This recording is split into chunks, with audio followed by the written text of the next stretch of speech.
This meeting is being recorded. I knew I clicked the button. Tech fans, welcome to Up with the White and Gold, our weekly show here at Impact Media, all about the Georgia Tech Yellow Jackets football squad. I'm your host, Jeremy York. He, of course, is GATechJon. Watts, how are you, bud? Doing pretty good. We're still rolling here in town. High school has went up to probably the biggest high school I've ever seen, and took care of business. And we will mark them to the state championship. Yeah, that one. I was going to say, what about McEachern that we went to in high school? But McEachern might be a quarter of the one you were at. McEachern has a bigger stadium, even though Buford just built a new one. What we played in, what our teams played in Friday night, it was kind of it was there, but they got a new one. And that was their final game in that stadium. So next season will be in their new one. But when you pull up and you're like, oh, there's the high school, and you take a left and go a mile or two down the road to get to the rest of the high school and the stadium. Wow. Like, this high school could probably have its own zip code. I am glad we did not attend that one. I put enough steps in between my classes going from side to side of the campus that, you'd need an Uber to get to class on time. Yeah. They had the main building, and then they had a building just for the arts down the road. They had a building just for their seniors across from that. And then you keep going, and they had on the right was their full-size practice field. Wow. 4 of them, excuse me. And then the stadium, and then the new stadium. It's just like, good Lord. But, you just thought the school your kids attend had money. Wait till you see somebody who's got real money. It was, goodness. But yeah, it was a close game to start with, and then Carrollton got their stuff together and finished it out. So we'll get to go play in the Benz against Grayson, a school that used to be coached by one of our high school classmates. Yep. So it should be a good matchup Wednesday night. He was about 4 years old. Great guy, Coach Carter. Shout out, Coach Carter. Yeah, so needless to say, we won't be able to be recording next Wednesday night because I'll be in Mercedes. Tune in next Thursday for right. Well, we'll have stuff to talk about for sure. I brought that up, and also shout out to you said Carrollton High School out here in the West. Also shout out to Bowden High School, the Red Devils, who are also going for a state championship. We've got 2 in it once again. Don't take this personal. I do think Carrollton has a really good shot of winning. I think we're going to be talking about another Bowden championship regardless. I just think they're that good. Yeah, 3 in a row, I'm pretty sure, which is ridiculous. Although you guys have been to some finals too. I don't want to take away from Carrollton because it's 2 completely different divisions the way they play. But we thought we were going to come on and get to kind of talk about things like that and kind of get into some other little fun things, maybe talk Army Navy that we might get into in a minute. And then Georgia Tech said, hold my peppermint mocha. We've got some news. There were contract extensions. There are portal rumors. There are coaching rumors. What else am I missing? There are bowls to talk about. And here we thought it was a down week. Anything in particular jump out to you? Well, I did read up on a few things. Like you mentioned, the contract extension, transfer portals. I believe we had somewhere around like 9 or 10 enter the portal, including some big names. We had a quarterback, 2 wide receivers, a lineman, several defensive players all in the portal. Last time I read, that quarterback has a new home. So we get into that as well. Good for him. Yep. So if you hadn't heard, Zach Pyron will be in a Minnesota uniform. He will be playing for the Golden Gophers. That's not a bad place for him. I think the way they play football, I think that does cater to the way he plays. I do wish him the best. What happened for him here was that Coach Key's system, or the system that Coach Key brought in, we'll put it that way, because it's not Key's system necessarily, doesn't quite Yeah. cater to what Zach Pyron does. And he was kind of a fish out of water, and he tried his best. It wasn't as good as Philo and Haynes King. They were sort of built. Philo's a little bit of a stretch, but King is built for this, and so that they just mesh a lot better. And at least Zach's going to find a place where he can play. Now, the transfer Yeah. portal thing, the bigger rumor that doesn't surprise me at all, that Jake from Impact Media here is probably going to be upset that I'm going to talk about here because we didn't talk about it last night on Hunker Down. Giant rumor that Eric Singleton Jr. is going to be a UGA Bulldog next year, and I would not doubt that one bit. And I wish him the best, but that's going to open up the door for these guys behind him, so that when the ball gets forced to him, now you're going to have to rely on other people, and I think it's going to make this team better. I would agree. I mean, we're no stranger to having our good wide receivers go to a school that fits them a little better. We saw it in the past with Jahmyr Gibbs going to Alabama, now in the NFL. So having someone go up the road, I mean, it sucks that it has to be our in-state rival, but Yeah. whatever works for him. If that's a better fit for him, then we'll be happy for him. And I mean, great that what he did for our team while he was here. But maybe he just wants Gunnar Stockton to throw him a pass. I mean, we'll see how that works. I would kind of like Gunnar to throw somebody a pass too, but it is what it is. That happens. Yeah, that's probably fine. I mean, it's going to happen. It's the nature of college football. I mean, I mentioned in our chat between you that there's a possibility that the entire Marshall football team may hit the portal. yeah. You just never know. I forgot where he's going, but almost the entire team is like, well, I only want to play for that guy. Really like that guy. So if he's not coaching here, then we're not playing here. And you're like, wow, that's a culture guy. Yep. But we're no stranger to seeing people hit the portal and going away, and we're no stranger to getting people from the portal. We got a lot in the past years that have come from the portal. So, yeah, I mean, that's why I tell people it's a two-way street. If you lose people to the portal, there's other people in the portal that you can gain, and so that's how you got Haynes King. I'm not that concerned with how you pick people up. Nowadays that's like free agency to a point. You can either recruit them out of high school or you get them to transfer in. I mean, it used to be just JUCOs up until Division I. So now you can get these kids from anywhere.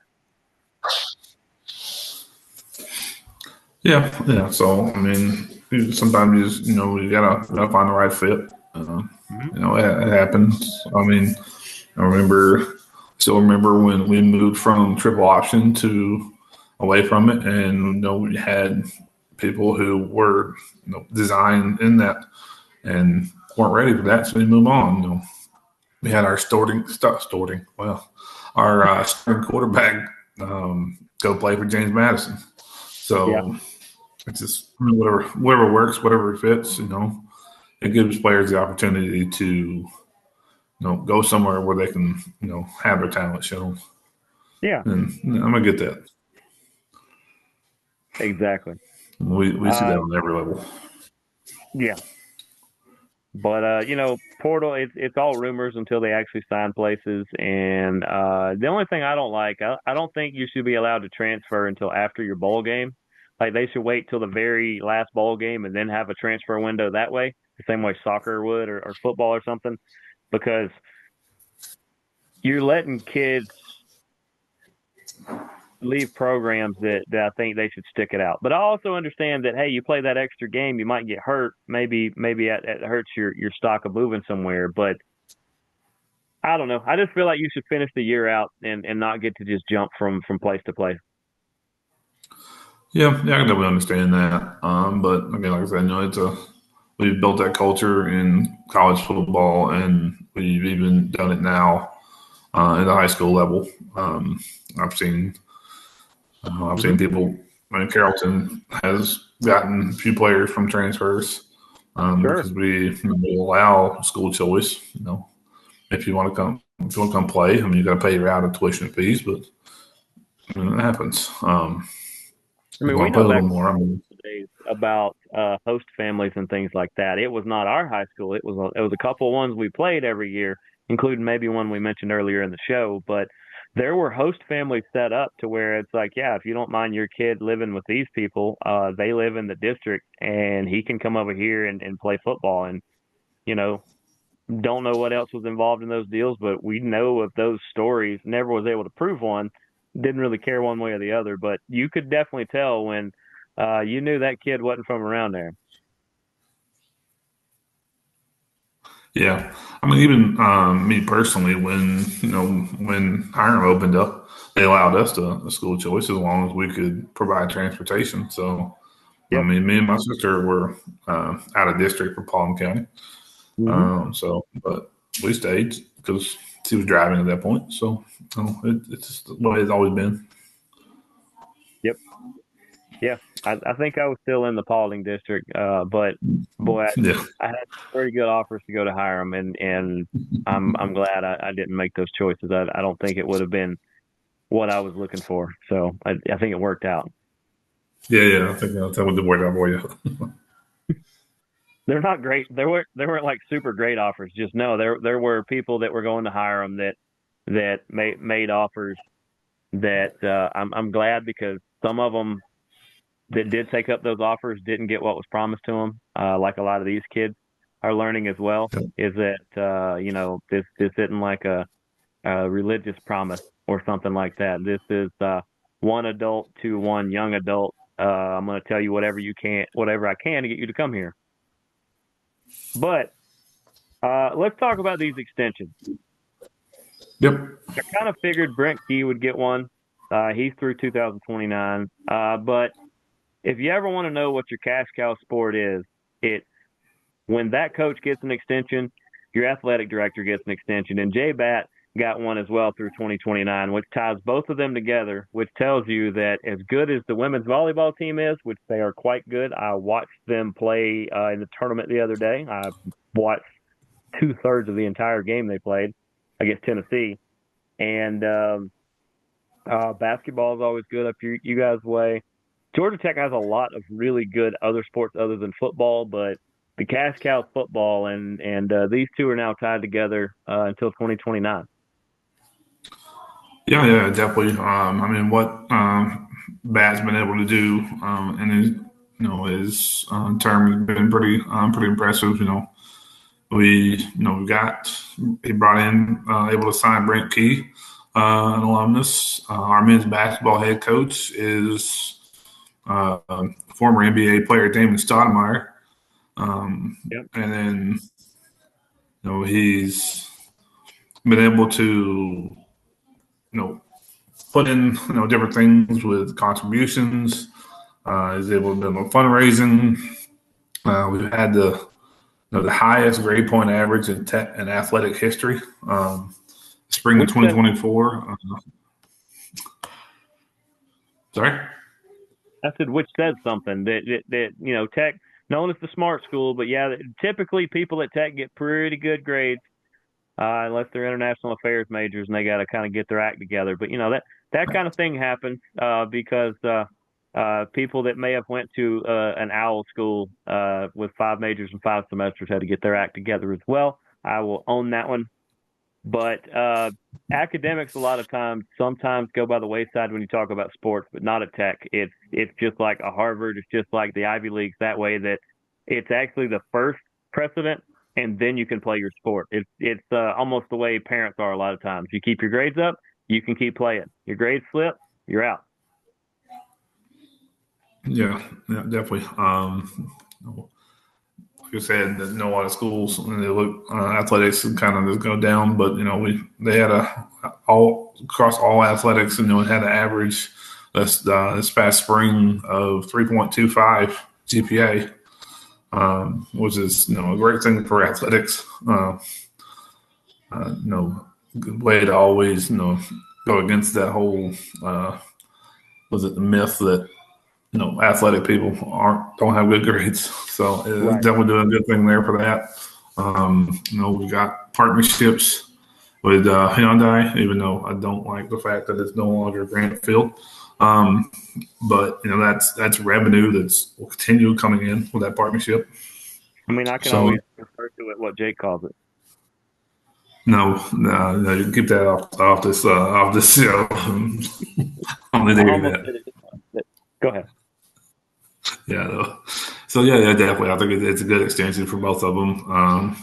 Extending a couple of years out to 2029. So it was definitely what was good, and uh, definitely where things are been going, where they're heading. And it all but ensures that the Georgia Tech rivalry, at least for the next 4 or 5 years, it's going to be back on. It's going to be back and forth. I've heard a couple of Georgia people, including Jake, say that yeah, it might tip in the favor of Tech very soon for a little bit, just maybe a couple of years, but it's going to go back and forth. A lot of people think it's going to be weighted more on the Tech side just because of the way things are playing out. It doesn't mean Georgia's slipping. It means Georgia Tech is up a level. Yeah, I definitely have seen that. We saw the 8 overtime game this year. Longest in our program, our rivalry's history. Next year we get to do it at Mercedes Benz. So it definitely put it on the stage there. Yeah. And let's see. That brings us to the bowl game. And we'll talk more about the bowl game as we get closer to it because, my goodness, we are 16 days away from it. So plenty of time to really dive in there and get it good. But like I said before the show started, Jake wanted to go through some of the bowl games on the end to hunker down last night for the Georgia stuff. So he just said, what games are popping out to you, and which ones are you kind of looking forward to? I said, well, for a lot of reasons, the Birmingham Bowl. And he said, yeah, I thought you'd pick that. And I said, yeah, Georgia Tech versus Vanderbilt. Vanderbilt at 6-6, 7-5 for Georgia Tech. 3:30 on a Friday on ESPN. Tech favored by 2.5. This just looks like a fun, juicy matchup. This looks like two teams that are going to beat the crap out of each other for 4 quarters, maybe 5 quarters, who knows? And it's just going to be a fantastic Southern football game. Yeah, definitely.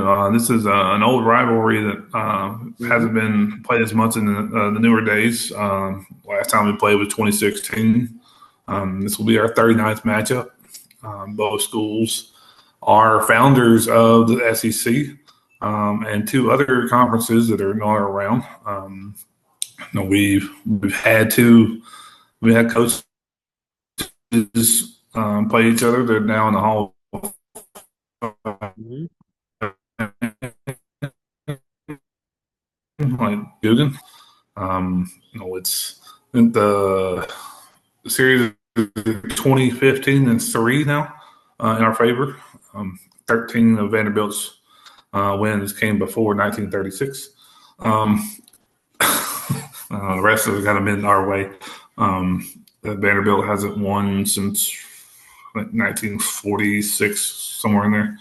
Um, and me personally, I was at meeting number 35 back in 2002 when it was at Bobby Dodd. When we kind of basically ran over them. It was like 50 Wow. something to 3. Wow. Back when you were 8, you went to that game and you were 8 years old. Yeah, yeah. Seeing as how we're the same It age, feels that's like a all. long. You got like 6 months on.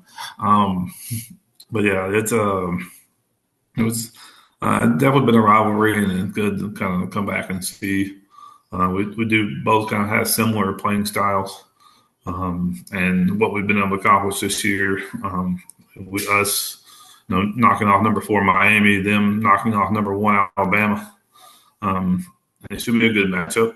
It'll be a good one to watch. It's it's really like they're they're pretty similar as far as their I guess bag of tricks or whatever you want to call it. They're pretty even team. Yeah. And luckily, I took that day off already, so I'll be able to watch that one. Not like I That's could anyway, weird. so I I work from think I'm home. free that day as well. Mm. Maybe you should have a media pass for that one. Yeah, but even though we're not that far from Birmingham, that's still a little bit of a drive. Yeah, just a little bit. Yeah, that's not saying it's not possible. Not saying we shouldn't probably put that application in when we get off this show, but yeah, Yeah, knowing I was just driven several hours the day before back home yeah, because I will not be home for Christmas. So come back in from North Georgia the day before, so I'll probably use that day as a rest day. yeah, yeah. Depending on- Maybe we try to convene. Maybe we see if some of the other people at Impact Media want to get together and maybe watch that. We'll see because there's a good yeah, chance we might could, get together for the Georgia one as well. So we'll have to figure that one out. yeah, I'm gonna figure when all those games happen.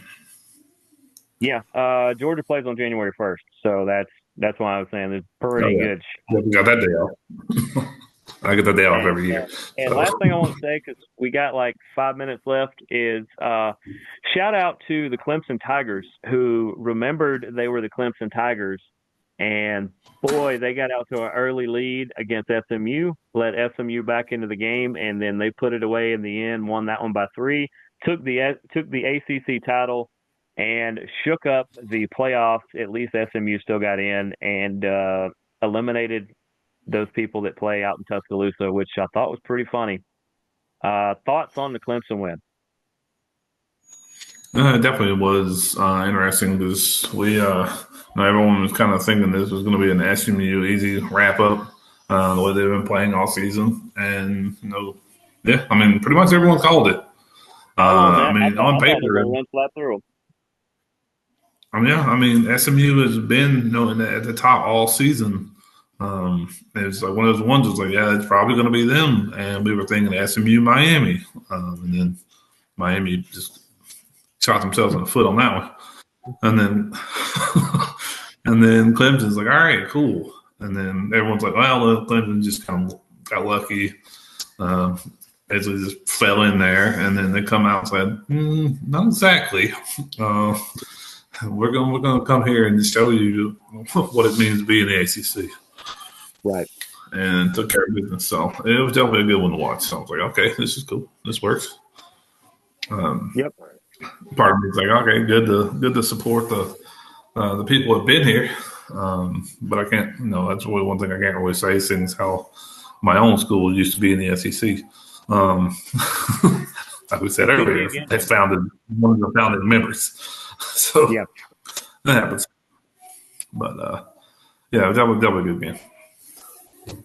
Yeah. I was excited to see that one. In the coming weeks, we'll talk about the different other tech stuff that comes up. Obviously, we'll be talking about the bowl games going on, things like that. This show is going to continue at least till a week after the tech season is done. That's the way we do things at Impact Media here. Any final remarks? No, it should. No, like I said, it should be good games. Look forward to the season. Look forward to. We do have a couple games this weekend. We got the Army Navy game, plus there is a bowl game on Saturday.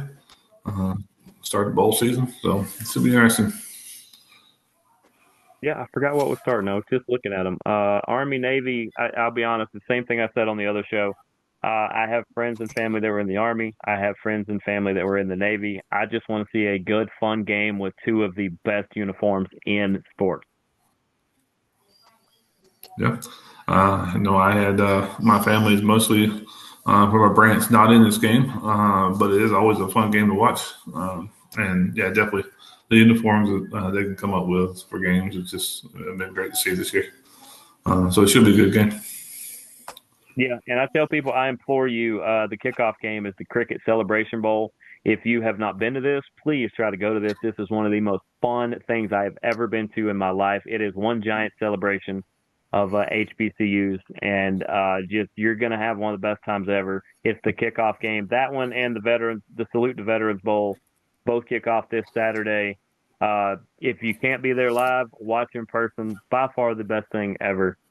But that's going to do it for this edition of Up with the White and Gold. He is GATechJon Watts. I am Jeremy the Impact York. We will see you guys next week.